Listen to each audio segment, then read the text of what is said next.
The battle against Omicron with Christmas just 2 days away. And whether you're traveling or gathering here with friends and family, getting tested is still an issue. But it did just get a little easier.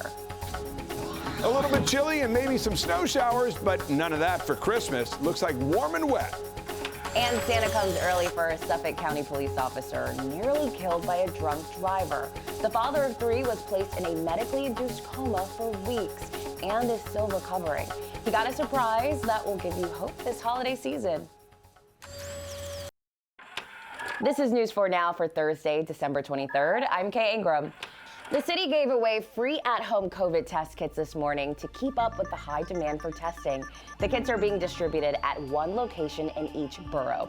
They include the Soundview section of the Bronx, Manhattan's Lower East Side, Corona, Queens, Bensonhurst, Brooklyn, and the Conference House Park on Staten Island. Each site will only have 2,000 test kits available, and the limit was 1 box per person, which drew some pretty mixed reactions. It's nothing. It's a very tiny amount for all the people that want to test before the holidays, and it's really sad, and the system is a little broken, so I know they're doing their best, but it's not enough. I thought we were going to have to wait on this huge line and that we'd have to just get the rapid tests, but now we could actually take them at home. I think it's really important. The high demand for COVID testing comes as New York broke its single-day COVID record for a 5th time in a week. Nearly 29,000 new cases were reported in the state yesterday. That's a 30% jump from the previous record. COVID testing will be available at 2 of the busiest subway stations starting next week. On Monday, the sites open at the Times Square 42nd Street stop and at the Grand Central subway station. They'll be open from 8 a.m. until 2 in the afternoon. Governor Kathy Hochul says 5 more MTA stations will have testing sites. They'll be announced next week. The head of the city's teachers union is raising a red flag about COVID testing. UFT President Michael McGrew is urging the city to ramp up testing and safety protocols as attendance drops ahead of the holidays.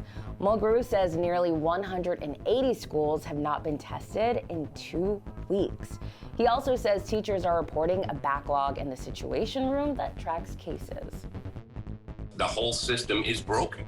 So when your teachers understand the value of their work, and we've seen the damage that this virus has done to our students, and we're trying to repair it, but we can't repair it if the city is not going to do its job. The Department of Education issued a statement saying, quote, the city's Test and Trace Corps visited every single school over the past 2 weeks for testing. The city's schools are the safest place for students and staff as COVID cases rise citywide.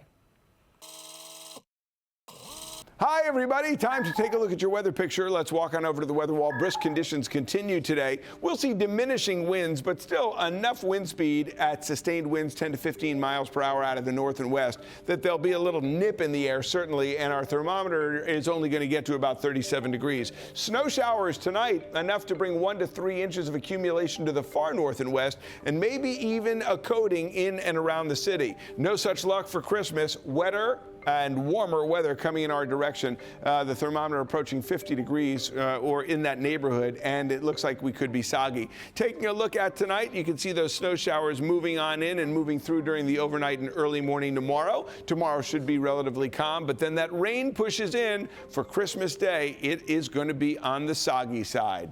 That's a quick look at your weather picture. From the Rockefeller Center Christmas tree to the famous holiday displays along Fifth Avenue, New York Live's Ashley Bellman shows us how all of that Christmas cheer gets made every year. There is nothing like Christmas time in the city thanks to the magical decorations that transform some of our favorite landmarks. But did you ever wonder where some of these massive displays come from? Today I'm here at American Christmas in Mount Vernon, New York, the source of some of the city's most iconic festive spectacles. Dan, I am so excited to be here. Tell me about what you do at American Christmas. Here at American Christmas, we are commercial Christmas decorators. We design, develop, and engineer large-scale holiday decorations for New York City and a lot of large cities around the country. Some of the displays that you might know that we work on are the light show at Saks Fifth Avenue. the 60-foot tree in front of Radio City, the candy canes that sit in front of 1271 Avenue of the Americas, and the big giant bow that lives at Cartier. What we're working on right now is end of the year jobs. This is going to be a 30-foot tree once fully assembled and complete. What we really have is a team of 8 really great designers who work all year long to constantly progress our product and evolve it. So this is like the ideal Christmas attic. Yes, it is. Lots of different styles of ornaments. And I love how they're all on display outside the box. What a great idea. Yes, it's how we keep inventory and we know where everything is. How many ornaments do you think are just in this hallway? Over 500,000. Oh, like that's insane. It is, and in 2 weeks it will be completely empty. Okay, this is incredible. The candy canes, I know them well. Tell me what we have here. What we have here are candy canes that live at 9 West 57th Street. Once these are done, to get them into the city, it really is a logistical process. It requires cranes, flatbed trucks, and lots of engineering to get them up and in place. When you're walking through the city during the holiday season, or you're seeing some of these displays in people's Christmas cards and pictures or movies, what is that feeling like for you? You know, the joy we get seeing, the gift that we give back to New York of Christmas is truly fun, unique, and just a great all-around feeling. Now for a story that begins as a tragedy, but ends with a ray of hope and humanity. A Suffolk County police officer who spent weeks in a medically induced coma after a drunk driver slammed into him got a surprise visit from Santa. News 4's Paisy Chang shows us the special gift Santa brought. A caravan of first responders arrived at Officer Tim Thrain's house, full of holiday cheer. How you doing? Santa shook hands and handed out presents, but it was the Suffolk PBA's check for $128,000 that really gave them a reason to smile. I love being a cop. I love serving the community, and I want to be back on the job. Officer Thrain was injured while on the job by a drunk driver. Earlier this month, he was released from the hospital after spending 3 weeks in a medically induced coma. That was a true Christmas miracle.